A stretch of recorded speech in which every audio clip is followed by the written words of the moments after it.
আপনার ফোনের লক কেউ কি খুলে ফেলার চেষ্টা করছে? সেটা হতে পারে আপনার বন্ধু বান্ধব অথবা আপনার বাড়ির লোক, কিন্তু আপনি জানতে পারছেন না কে কখন আপনার ফোনের লক খুলতে চাইছে। তো এখন থেকে কিছু ট্রিক আছে যেটা ফলো করলে আপনি জানতে পারবেন কে আপনার ফোনের লক খুলতে চাইছে এবং কখন সেটা খুলতে চাইছে। তো চলুন ফোনের স্ক্রিনে যাওয়া যাক। এটা করার জন্য আপনারা প্রথমেই চলে যাবেন ফোনের প্লে স্টোরে এবং এখানে সার্চে যে এখানে লিখে দেবেন হিডেন আই এবং এই অ্যাপ্লিকেশনটিকে আপনারা ডাউনলোড করে নেবেন। ডাউনলোড হয়ে গেলে ওপেন বাটনে ক্লিক করবেন। ওপেন হয়ে গেলে এই ক্রস বাটনে ক্লিক করবেন এবং এই ঠিক চিহ্নে ক্লিক করবেন এবং এগুলো নেক্সট করে দেবেন। তারপর এই থার্ড আই বাটনে ক্লিক করবেন। এখান থেকে এগুলোকে পারমিশন দেবেন, এই সবগুলো অ্যালাউ করে দেবেন এবং ডানে ক্লিক করবেন।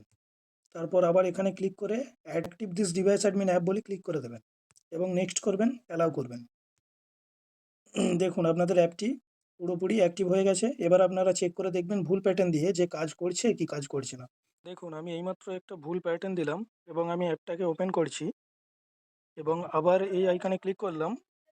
দেখুন 11টা 7 আমার পিকচার সহ সমস্ত কিছু দেখাচ্ছে আমি কখন ভুল প্যাটার্ন দিয়েছি। তো বন্ধুরা, যদি ভিডিওটি ভালো লেগে থাকে অবশ্যই শেয়ার করে দেবেন এবং লাইক করে দেবেন।